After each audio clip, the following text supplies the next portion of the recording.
Hyena লিখেছেন চন্দন মিত্র। ওড়িশার পিপিলি ব্লকের বেশ কিছু গ্রামের মানুষ তাদের পৈতৃক ভিটেমাটি ছেড়ে আশ্রয় নিয়েছেন দূরবর্তী আত্মীয় স্বজনের বাড়িতে বা ভিন্ন কোনো আশ্রয়ে। সোশ্যাল মিডিয়ার সৌজন্যে আপনারা অনেকেই ঘটনাটি জেনে ফেলেছেন।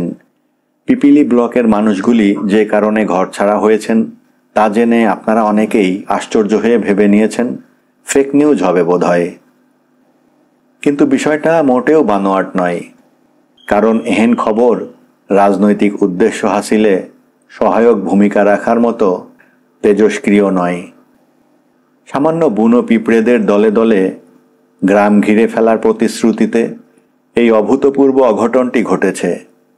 কামাখ্যা ফেরত বাঘা বাঘা তান্ত্রিকের মারণ উচাটন, গ্রামগুলির চৌহদ্দিতে আগুন জ্বালিয়ে রাখা, গ্রামের বাইরে পিঁপড়েদের পঙ্গক্তি ভোজনের ব্যবস্থা করা, সরকারি তরফে কীটনাশক বর্ষণ ইত্যাদি কোনো পদ্ধতি সুফলদায়ী হয়ে ওঠেনি।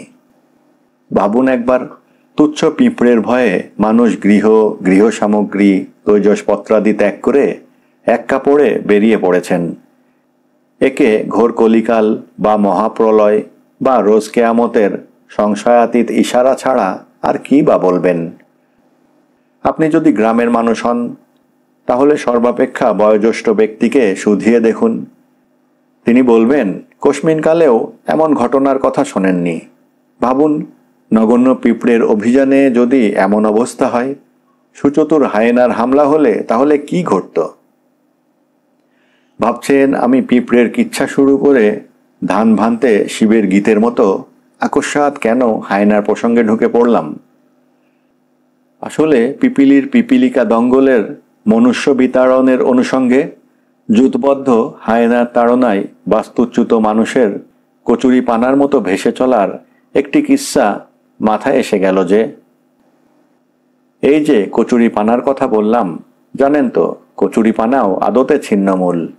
তিনি এসেছেন আমাজনের অগম জলের স্মৃতি বুকে নিয়ে। এসেছেন বললে ভুল হবে, আনিত হয়েছেন। প্রায় 150 বছর আগের কথা। তখন বাংলায় চলছে ইস্ট ইন্ডিয়া কোম্পানির শাসন। জনৈক স্কটিশ নাগরিক জর্জ মর্গান পাটের ব্যবসা করতে এলেন মদীয় দেশে।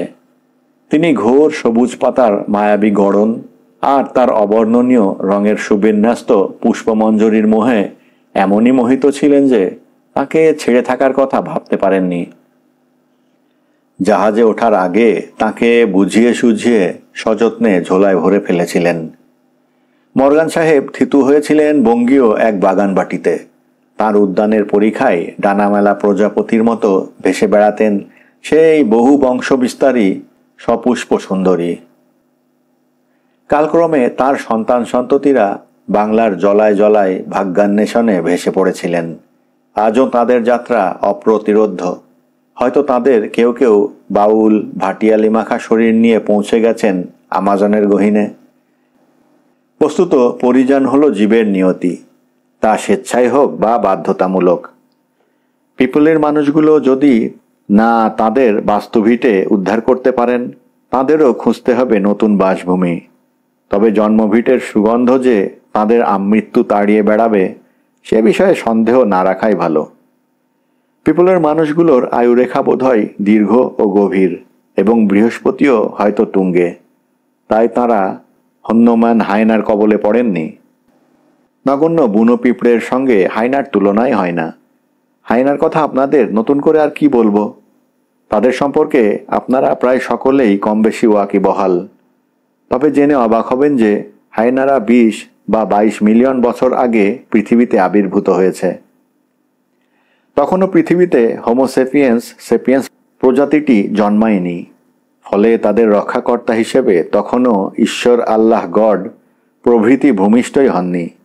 কোনো রকম অতিলৌকিক আশীর্বাদ ছাড়া কেবল দলবদ্ধতা এবং সুতীক্ষ্ণ দাঁত, নখ ও নিখাদ হিংস্রতায় পরিপূর্ণ জন্মান্ধ মননের গুণে হায়েনারা এই 21 শতাব্দীতেও ধরনীর প্রাণদায়ী ভূমিতে সমানে দন্তবিকীর্ণ করে চলেছে। আর একটি আশ্চর্য তথ্য এই যে প্রাণীকুলের মধ্যে সম্ভবত মানুষ ছাড়া কেবল এই হায়নারাই হাসতে পারে। হ্যাঁ, নিছক হাসতেই পারে, অন্যকে ছিন্ন ভিন্ন করে তার আত্মনাশ করার মুহূর্তেও যদি তারা কাঁদতে পারত, সেটাও খুব একটা সুবিধের হতো না শিকারের পক্ষে। কারণ কেউ হাসতে হাসতে তাকে ছিঁড়ে খাচ্ছে, এ দৃশ্য সহ্য করা সহজ হলেও কেউ কাঁদতে কাঁদতে তার কলজি উপড়ে নিচ্ছে, এটা যথেষ্ট চাপের হতো গোবেচারা শিকারের কাছে।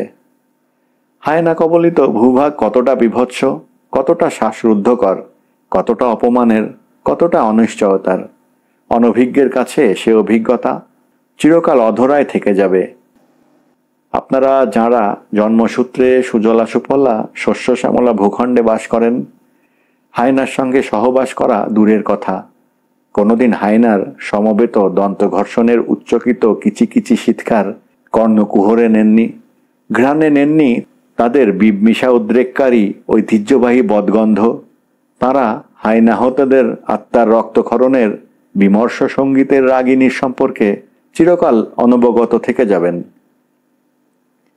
অবশ্য সেটাকে আশীর্বাদ হিসেবেই আপনাদের নেওয়া উচিত এবং আপনাদের নিজ নিজ সৃষ্টিকর্তা ও সৃষ্টিকর্ত্রীর প্রতি এই জন্য নতজানু হওয়া উচিত যে তাঁরা আপনাদের সৃজনের জন্য এক সুরক্ষিত স্থানই নির্বাচন করেছিলেন। দান্তের ইনফার্নো থেকে শুরু করে বিবিধ কিসিমের ধর্মশাস্ত্রে যে নরক নামের পুঁতি গন্ধময় কল্পস্থানের বর্ণনা আছে, তা বোধহয় হায়না কবলিত ভূমির প্রত্যক্ষ বা পরোক্ষ অভিজ্ঞতা সঞ্জাত স্মৃতিচারণ। আমাদের গৌরচন্দ্রিকা বা মুখবন্ধ যেহেতু এখানেই থেমে যেতে চাচ্ছে, সেহেতু আমরা এখন আমাদের কিস্সার চলার পথটি উন্মুক্ত করে দেব। এতক্ষণ যে বাক্য সম্ভার উপস্থাপিত হলো, বস্তুত তা নিছক ভনিতা মাত্র নয়। আশা করি এতক্ষণে আপনারা তা অনুমান করতে পেরেছেন। আদতে আমাদের এই ভূভাগের কোথাও নিখাদ হায়না অধ্যুষিত দেশ নেই।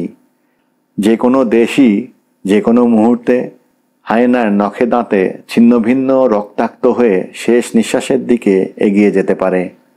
তেমনই একটি মুমূর্ষপ্রায় দেশের পটভূমিতে আমি কিস্সাটি বুনতে চলেছি।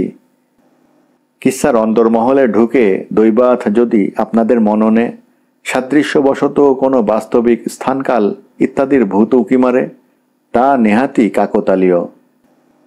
আপনারা এমন এক নদীমাতৃক দেশের কথা কল্পনা করুন, যেখানে মাটি নদীর স্নেহময় সান্নিধ্যে উর্বর, যেখানে গৃহস্থকে নিশ্চিন্তে রাখে গোলা ভরা ধান, গোয়াল ভরা গরু আর পুকুর ভরা মাছ। সে দেশে এক প্রসন্ন গৃহস্থ বাড়িতে ছিল পিতামাতা, তাঁদের 2 পুত্র ও 1 কন্যা। বুনিয়াদি শিক্ষানিকেতনের পণ্ডিত মশাই পিতৃদেব যখন ইহলীলা সংবরণ করলেন, কিয়ৎক্ষণ পরে তার অর্ধাঙ্গিনীটিও স্বামীর পদাঙ্ক অনুসরণ করে পৌঁছে গেলেন সাধনোচিত ধামে। বিশ্ববিদ্যানিকেতনে পাঠরত জ্যেষ্ঠ পুত্রটি বিপন্নের মতো সেই ঝটিকা প্রবাহে সংসার নৌকার হালটি প্রাণপণে ধারণ করলেন। বড় গাছেই ঝড় লাগে, প্রবাদটি আপনারা শুনে থাকবেন আশা করি। জ্যেষ্ঠ বৃক্ষটি মস্তকে সমূহ ঝটিকা বেগে ধারণ করে রক্ষা করলেন কনিষ্ঠ ভ্রাতা ও ভগিনীকে। ইতিমধ্যে ইতিহাসের অনেকগুলি প্রসঙ্গ আমার মাথার ভেতর মাথাচাড়া দিতে শুরু করেছে। তাদের দাবি এই কিস্সায় তাদেরও স্থান দিতে হবে। সত্যি কথা বলতে কি, ইতিহাসে এত সালতামামি, এত রাজরাজরাদের চরিত কথা যে সেগুলি মুখস্থ করা ছাড়া উপায় থাকে না। আমি আবার ওই বিদ্যায় নিতান্ত অপারগ। তাই একটা অজুহাত খাড়া করে নিতান্ত বিনয়ের সঙ্গে তাঁদের বললাম, হে আমার ইতিহাসের পৃষ্ঠায় পৃষ্ঠায় অবস্থানরত প্রিয় ভাই ও বোনেরা, আপনাদের আবদারে যথেষ্ট যুক্তি থাকা সত্ত্বেও এই সকপল কল্পিত কিস্সার কলেবর বৃদ্ধির আশঙ্কায় আমি আপনাদের যথাযোগ্য সমাদর জানাতে পারছি না, এজন্য দুঃখিত। তাঁরা কি বুঝলেন জানি না, শেষমেশ আমাকে সানন্দের নিস্তার দিয়ে বাধিত করলেন। ঐতিহাসিক দায়ভার এড়াতে পেরে আমার কাজটাও অনেক সহজ হয়ে গেল। দেখুন, এবার আমার চিন্তা তরঙ্গের মাথায় লাফাতে লাফাতে কেমন তরতরিয়ে এগিয়ে যায় কিস্সার সাম্পান। জ্যেষ্ঠ পুত্রটি আইনের বদান্যতায়, কর্তৃপক্ষের সদিচ্ছায় এবং কনিষ্ঠ ভ্রাতার যারপরনাই উদ্যোগ থাকা সত্ত্বেও উপযুক্ত যোগ্যতা না থাকায় পিতার চাকরিতে বহাল হলেন। হাসি মুখে তিনি সংসারের যাবতীয় দায় দায়িত্ব নিজের কাঁধে চাপিয়ে নিলেন। কনিষ্ঠ ভ্রাতাটি অক্ষরভীতু, আকাট ও আদ্যপান্ত বয়ে যাওয়া বখাটে ছেলে, কিন্তু যথেষ্ট হিসাবী। পিতার চাকুরিটি যখন হাতছাড়া হলো, সে জমিজমা, ফলের বাগান, মাছের পুকুর শতপ্রণোদিত হয়ে দেখভাল শুরু করে দিল। কয়েক বছর যেতে না যেতে সে বিয়ে করে আনলো তার পছন্দের এক পাত্রীকে। কালক্রমে তার সংসার 2 শিশুপুত্রের কলরোলে মুখরিত হয়ে উঠল।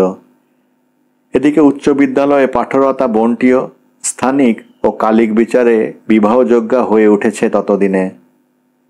ক্রমে অকৃতদার জ্যৈষ্ঠ ভাতার চোখে উঠল চশমা, পাক ধরল চুলে। আত্মপরের ভেদ জ্ঞান রহিত, সহজ সরল, সৎ ও পরোপকারী মানুষটি পিতার মতো পণ্ডিত মশাই আখ্যা পেয়ে গেলেন আপামরের কাছে। এভাবেই চলছিল দিনকাল। অতঃপর ঘনিয়ে এলো মানুষের সর্বনাশ ও হায়নাদের পৌষ মাসের কালো অধ্যায়ের করুণ দিনাবলী। কানাঘোষা চলছিল বেশ কয়েকদিন ধরে। হায়নাদের দল নাকি মানুষের মহল্লায় হানা দেওয়ার ছক সাজাচ্ছে। কিন্তু উদারমতি জ্যৈষ্ঠ ভ্রাতা বিশ্বাস করতে চাননি সেসব আতঙ্ক খচিত অযাচিত কথামালাকে। কনিষ্ঠটির কান ছিল সজাগ। সে নিজেকে এবং স্ত্রী পুত্রকে আড়াল করার প্রস্তুতি নিচ্ছিল গোপনে গোপনে। তাহলে আমাদের কিস্সায় অরক্ষিত থাকলো 2 জন, জ্যৈষ্ঠ ভ্রাতা ও অনুরা ভাগিনী। বাস্তবে কয়েক সহস্র অসহায় নরনারী। তাদের কান্না, ঘাম, রক্ত, ইজ্জত, আবরু এ কিস্সায় স্থান পাবে না, কারণ তা নিছক কল্পনা নয়, কল্পনাতীত। ফলে তারা আপাতত কিস্সাবৃত্তের বাইরে অবস্থান বিক্ষোভ দেখালে দেখাক। সকাল দেখে বোঝা যায় দিনটি কেমন যাবে, এই মর্মে একটি ভুবন বিদিত প্রবাদ আছে ইংরেজি ভাষায়। কিন্তু সবসময় যে এই সূত্রটি খাটে না, সেদিনের প্রশান্ত সকালটিকে অশান্ত সন্ধ্যা বুড়ো আঙুল দেখিয়ে তা বুঝিয়ে দিয়েছিল। ঘাসের ডগায় শিশিরের বিন্দুতে কাঁচা সোনা রোদ জ্বলে উঠে সকালকে অভিনন্দিত করল। বাতাস ভাসিয়ে নিয়ে চলল জামির ফুলের স্মৃতি জাগানিয়া সুবাস। আকাশের নীলগাঙে ভেসে বেড়াতে লাগলো দুধসাদা মেঘেদের পলকা পানসির দল। সন্ধ্যায় উদিত হবে সোনার থালার মতো চাঁদ। নিকোনো উঠোন খামারকে মনে হবে অতিকায় ক্যানভাস, তাতে ছায়াছবি আঁকবে সুপুরি গাছের সারি। পুকুরের জলে আলপনা এঁকে দেবে ঝরে পড়া হিজল ফুলের লালিমা। বাদুড়েরা ঊর্ধ্বপদ হেঁটে মুন্ডে দোল খাবে অপেক্ষাকৃত অন্ধকার শাখায়। এমনিতে পূর্ণচন্দ্রের উদয় আকাশের মতো মানুষের মনের ভিতরে যে শূন্যতা আছে, যেখানে সময়ে সময়ে চিন্তার সাদা কালো রঙিন মেঘের তরঙ্গ ভেসে যায়, সেখানেও জেলে দেয় অনির্বচনীয় আনন্দবাতি। পরব থাকলেই তো আর কথাই নেই। গৃহে গৃহে সাড়া পড়ে যায়, সুখাদ্য প্রস্তুত হয়, সহজ শিল্পকর্মে ভরে ওঠে আঙিনা, দেয়াল। পাড়ায় পাড়ায় বেরোন অবসরপ্রাপ্ত হারমোনিয়াম, মৃদঙ্গ, করতাল প্রমুখ। এমনই হওয়ার কথা ছিল যে তিথিটি সন্ধ্যা ও রাতের উদার প্রশ্রয়ে, কিন্তু সন্ধ্যাটি অকস্মাৎ নিহত হলো, যেন গপ করে চাঁদটাকে গিলে খেলো কেউ।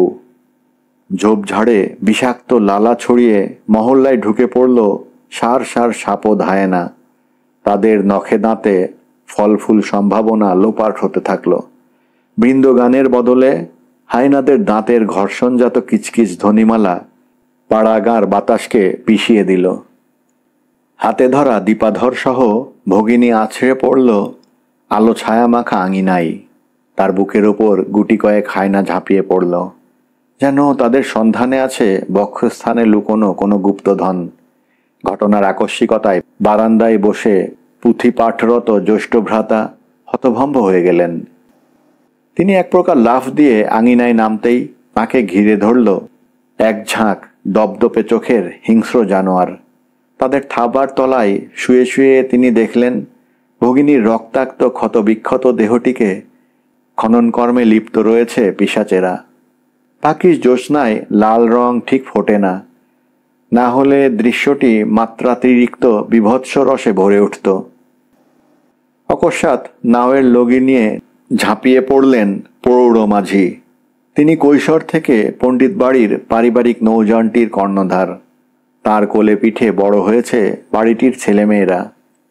প্রৌঢ় হলেও আপৎকালে মাঝির পেশিতে বিদ্যুৎ খেলে যেত। তার লগুড়ের তাড়নায় মুক্ত হলেন জ্যৈষ্ঠ ভ্রাতা। তিনি হ্যাঁচকা টানে তাকে কাঁধে তুলে নিয়ে দৌড় দিলেন পুকুরের পাড় ধরে নিকটস্থ নদীটির দিকে। বনটি যে পইড়া থাকে, ভাই, ভ্রাতুষ পুত্র, বৌমা বলে ডুকরে কেঁদে উঠলেন জ্যৈষ্ঠ ভ্রাতা। নৌকায় উঠে তিনি বিস্মিত নয়নে দেখলেন ছইয়ের ভেতর সংসার নিয়ে বসে আছে কনিষ্ঠ ভাইটি। তিনি হিসাব মিলাতে পারলেন না, ভাবলেন স্বপ্ন বোধ হয়। হায়নার আক্রমণ সৃষ্ট ক্ষত থেকে চুইয়ে পড়া রক্তে আর্দ্র তিনি। মাঝি তাকে নৌকোর প্রশস্ত পাটাতনের একদিকে শুইয়ে দিলেন। চেতন অবচেতনের লীলা শুরু হলো জ্যৈষ্ঠ ভ্রাতার মনের আঙিনায়। সেখানে এসে দাঁড়ালেন প্রাজ্ঞ পিতৃদেব। তিনি বললেন, বড় খোকা, তোকে কৈশোরে কতবার কয়াছিলাম অন্তত লাঠিখান ধরা শিখানে। তুই কয়াছিলা, বাবা, আমি বড় বড় পুঁথি পইড়া পণ্ডিত হইব। তুই সেদিন লাঠি ধইরা শিখা নিলে বোনটারে হয়তো বাঁচাইতে পারতা।